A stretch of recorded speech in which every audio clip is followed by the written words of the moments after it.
If one corner of the UK has become the focus of the Brexit negotiations, it's this place. Northern Ireland. It was plagued by a 30-year conflict known as the Troubles. Some fear Brexit might provoke a return to violence not seen since a peace deal in 1998. It's become one of the major sticking points in the Brexit negotiations. We headed to Derry, also known as Londonderry, a city just a few miles from the border, on the would-be front lines of any post-Brexit tension. I can tell you, this town's come on so much in the last 30 years. Near the city's peace bridge that was paid for with EU money, we met up with Gavin Morrison, a local health worker. Nobody wants to go back to violence. I think it would take an awful lot to bring us back to violence, but at the end of the day, you can never say never. And this area, 80% of people voted to remain, as did most of Northern Ireland, and yet you're still being dragged out of Europe by the rest of the UK. I mean, how does that feel? Well, it just feels that you're getting your democratic right has been taken away from you, because at the end of the day, we voted to remain in Europe, and they're deciding to take us out against our will. I'm after what's right for my family, and I feel it's right for my family to stay in Europe. But like we've seen elsewhere in the UK, not everyone here in Northern Ireland agrees. I voted leave because of the cheap foreign labour that is flooding into this country, diminishing pay and conditions for the workforce. The county of North Antrim had the highest percentage leave vote in Northern Ireland. We met up with David Henry, a dock worker in the coastal town of Ballycastle. Westminster's in chaos. We've had dire economic warnings about the future of Brexit. Has that changed your mind at all about voting leave? No, not one bit. Westminster has lost touch with the people. They have lost touch with democracy. We voted leave overwhelmingly to get out of Europe, and we want out. What do you say to people who want a second referendum or even want to overturn Brexit? Well, how many times are we going to vote? Is it going to be the best of three? Have you lost sight of democracy? The country voted to leave for good reason. And that's the bottom line for you? That's it. It's so simple. Simple. That's what Brexit was meant to be. A simple democratic vote. In or out of Europe. Right now, it looks like anything but.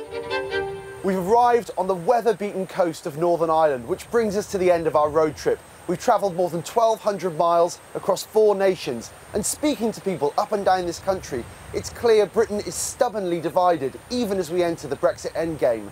Despite the political turmoil and economic warnings, many people passionately still want to leave the EU. For others, Brexit means nothing short of crashing over a cliff edge. Well, Alexander is in London for us this morning. He joins us now live to talk about that 4-day road trip. Alexander, what were some of the highlights that you can now that you've done those 4 days, what were your highlights?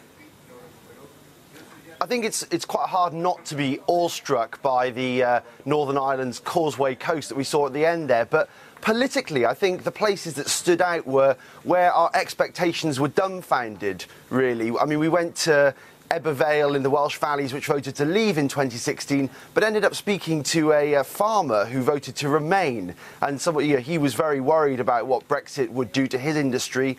Similarly, in Scotland, which voted to remain, we ended up speaking to a woman on the north coast who wanted to leave, and she was very worried about the fisheries because her brother was involved in that industry. So I think what that shows you, that even in the heartlands of either side on this debate, there are always going to be people in a sizable and often silent majority who don't agree with the mainstream and voices you often hear in the media.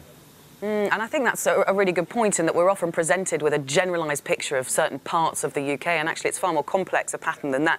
What did you find in terms of the issues that mattered to different people now that we've come to this stage of the Brexit process? And as you said in your report this time, it's not as simple as it seemed to be on the ballot paper back in 2016. So what are the issues that matter now to people?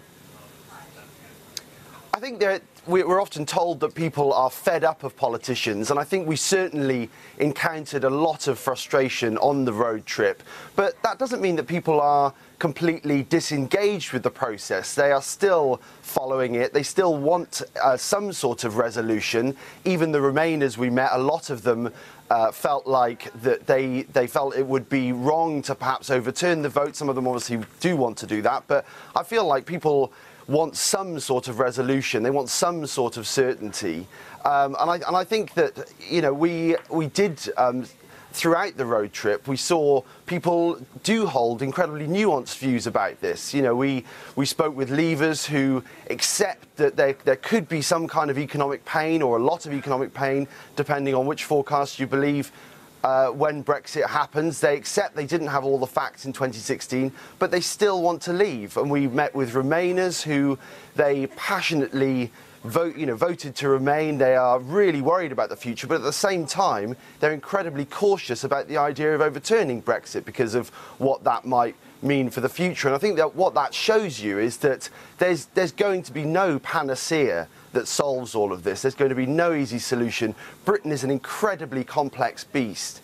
And whatever happens with the future of Brexit, unfortunately, the solution is going to be one which a lot of people are very unhappy with.